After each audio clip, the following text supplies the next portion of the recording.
Great to be back. I got to tell you, I've been married to my wife, Tammy, for 33 consecutive years. Just one after another. Thank you. And when you've been with a person that long, you learn to trust their instincts. So when she said to me a while back, you need to get diagnosed now. I said, for what? I feel fine. She said, that attention deficit stuff. I know you got it, and it's driving me insane. So I said, why now? She goes, what do you mean, why now? I said, well, if I got attention deficit, I've had it for 60 years. I've had it my whole life. It's not a virus. You can't catch it on a toilet seat. It's not like you go to the bathroom in a mall and you come out 2 days later and you go, boy, I'm so distracted. Where did that come from? I don't know. So why are you bothered about it now? She said, because you keep telling me you'll do things around this house and you don't do them, and it's driving me nuts. That's not attention deficit. That's passive aggressive. And I've had that for 63 years. But I honored my wife, because that's what a man does, sir. That's right, you do, right? You honor your wife. I went and got diagnosed. I spent an hour with a psychologist. After an hour, it turns out, not only do I have attention deficit, I'm also a functioning hypochondriac. Functioning, I'm not clinical. Those people are sick. But this is how God protects his children. It's my ADHD that keeps my hypochondria functional. On those days I've convinced myself I need an ambulance. By the time I get to the phone to call one, I've been distracted 4 or 5 times. I usually wind up in the kitchen. I got a telephone. I can't remember why I got a telephone. And that's when I order the pizza. So, my kids love me. Dad's dying again. Really? Pepperoni pops. And Tammy mocks me. She does. She makes. We'll be laying in bed watching Discovery Channel and some strange new disease. Not 4 minutes into it, she leans over. You got it yet? Thinking about it. What's a nodule? I could have nodules. I don't even know what a nodule is. Oh boy, I'm feeling noduley all of a sudden. That's when the kids are yelling, breadsticks, shut up, you punks, I could die on you.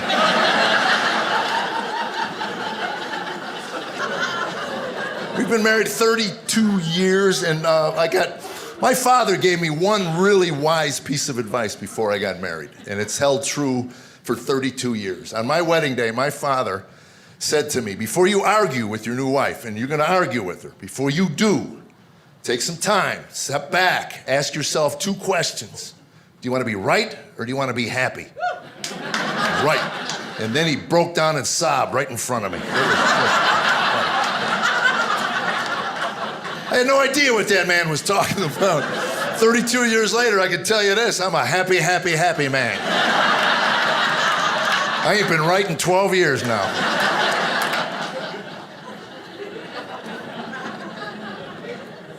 Sometimes I even have to ask her, am I happy? Oh, you better believe you're happy. Okay. I was just checking with you, Buttercup. I gotta call my friends up. I can't go golfing, but I'm a happy, happy, happy man. And don't get me wrong, we argue. You've got to argue in your marriage. You don't argue in your marriage, it'll build up in your brain over time and fries your brain. Yeah, and then you wind up like those babbling, mumbling couples you've seen in Arizona, Florida. These 50-plus years of marriage, they're kind of walking down the street. The wife is fine. It's the poor husband 8 feet behind her that scares me to death. This poor man's all hunched over, he's vibrating, mumbling. Always telling me what to do. Start telling you what to do. I'm a man. You can't tell. I'm a man. This poor guy's starting to try to win back all the arguments he's been throwing away for 50 years. You know, he was 6'3" when he got married. Now he's 4'1". Look at the poor man. Weighed down by half a century of apathy. Leave a toilet seat up if I want to leave a toilet seat up. Tell me what to do. I hope you sit in the water every night. I don't care.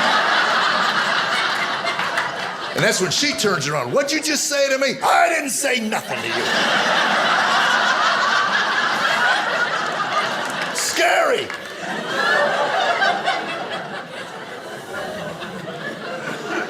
You have to learn how to communicate. That's the word, communication. You have to learn how your spouse communicates. That takes time. Men and women communicate differently. It took me 2 years of marriage to figure out my wife will never tell me to do anything around our home. If Tammy wants me to do something, she'll ask me a question. It's from the question that I got to stand there and figure out what it is she wants me to do. Simple example, say I leave a pair of my underwear in the middle of the bedroom floor. which frosts my wife. That's her word when she's angry. That just frosts me, Jeffrey. If I'm not frosting her, I'm driving her up a wall. That's another one. Kids would come in. Where's Mom? She's up the wall with frostbite. That's all I know. You won't believe what put her there, man. It was that pair of underwear in the middle of the bedroom floor. You're looking at the most powerful piece of cotton on planet Earth. So I leave my underwear in the middle of the room. Would she come to me and say to me, pick those up? That's 3 words. Hey, pick those up. 3 words! Would she say them? No, because that would be simple, direct, and right to the point. And at that moment, we would be communicating at the highest human level. The way God the Creator intended it, through language. She looks at me, looks at my underwear, and then asks, are those yours? I sure hope they are, otherwise I got a few questions of my own.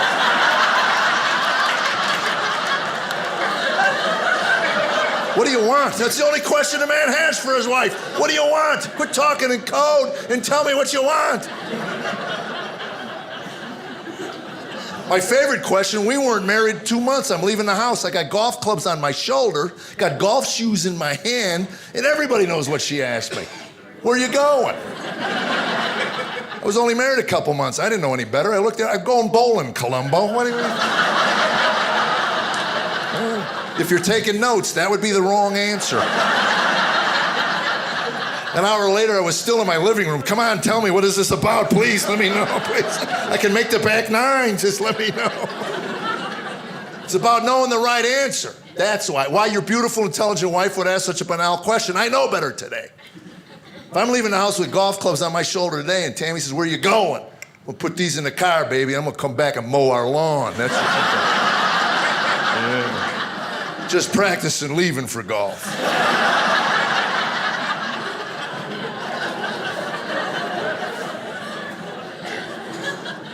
You gotta know your love language. I read a book. Some guy wrote a book, Dr. Gary Chapman wrote a book called 5 Love Languages. According to Dr. Gary Chapman, there are 5 languages of love between a man and wife. Tammy and I read that book twice in 1 week because we didn't see our love language in there. Yeah, apparently bitterness, sarcasm, not part of Dr. Gary Chapman's love life. That's all I noticed.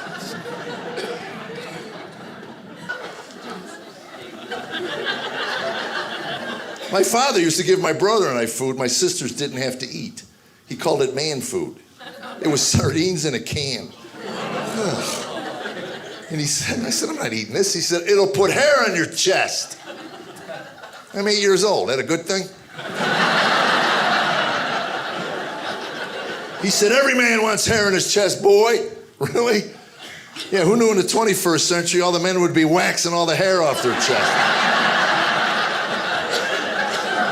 I want to meet the first man that ripped the hair out of his chest. I really do, because I'm going to punch him right in the face. In a Christian loving way, of course.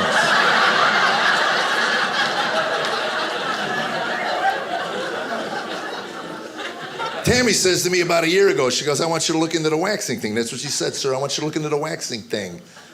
I honored my wife. I looked into the waxing thing. Came back and told her, get used to the pelt. It's not going anywhere. Are you kidding me? Have we lost our minds as a culture? We spend billions of dollars to have somebody rip the hair out of our body by the root. That hurts. But we won't let our federal government drip water on the faces of terrorists. You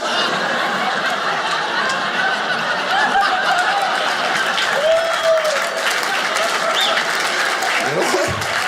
I think the CIA needs to open up some spas around the world. That's all I'm saying. Yeah. You know, Ahmed, before we send you back to the battlefield as part of the new Western civilization catch and release program, you're in luck. The U.S. government's gonna clean you up today, my man. Those 72 maidens you're dying to lay with in the next life, they don't want to lay next to a throw rug. So get in the van, my hirsute little friend. We're going to the mall.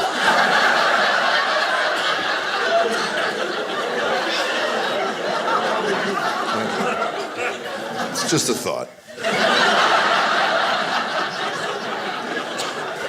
So full disclosure, I got waxed. I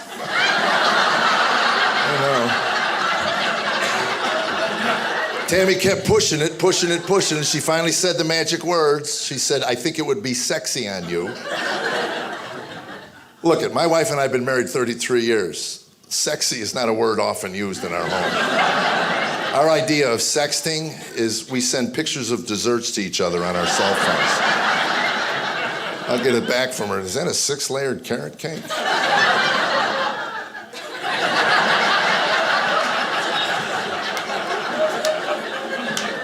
So I don't care what it is. If my wife said to me, you know, a face tattoo would be sexy, I'm getting it done. That's all I'm saying. There are 3 billion women that inhabit planet Earth. I only care if one of those women thinks I'm sexy. That's it. Her. So I made a decision when she leaves town, I was going to surprise her. I said, I'm going to get waxed. I got on the Google. I looked up the waxy people. Found Michelle. It's Michelle. Don't make the mistake of calling her Michelle.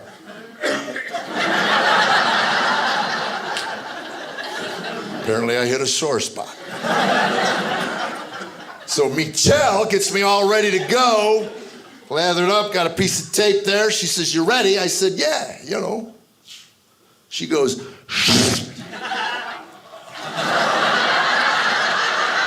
I've never had that happen. I tried to scream and nothing came out. I got to figure there were dogs 2 blocks away going.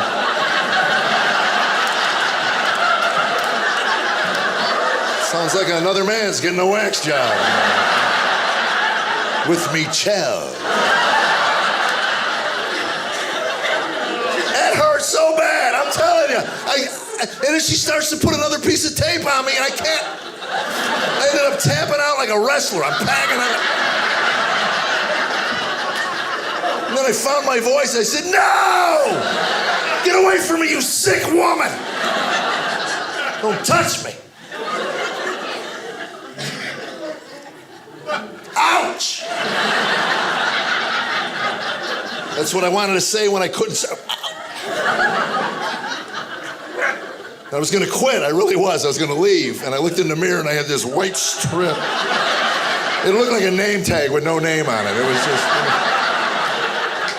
and all these weeds around it, you know. So you're locked in. I couldn't stop. Anyway, she just says, I can take my time. I go, don't take it. Just get it over with.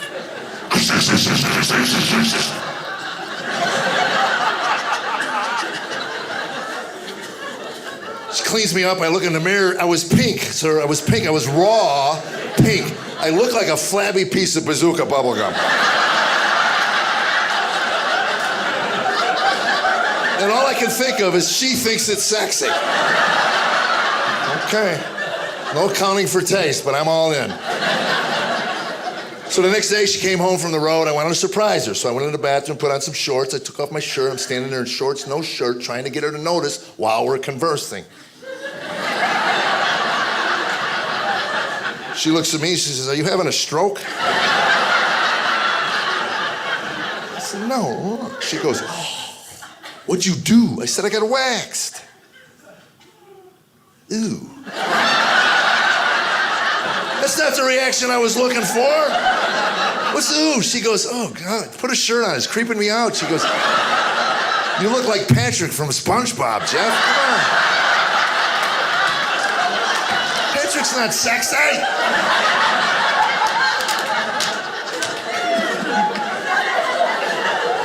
The things you do to honor your wife, sir. Never again. Are you kidding me? Any man in this room over 40 knows if you would have actually showed up for a bike ride when you were 12 wearing a helmet, you would have needed the helmet to keep your head from caving in while your friends were pelting you with rocks. Dorco, what's with that plastic hat? Cut it out. Cha-ching, cha-ching. You dented my basket. I'm telling my mom.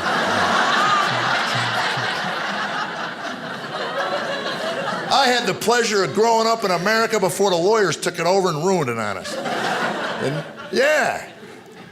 In my day, if a kid fell off the monkey bars and chipped a bone in his arm, that was tragic, but it was funny to the rest of us.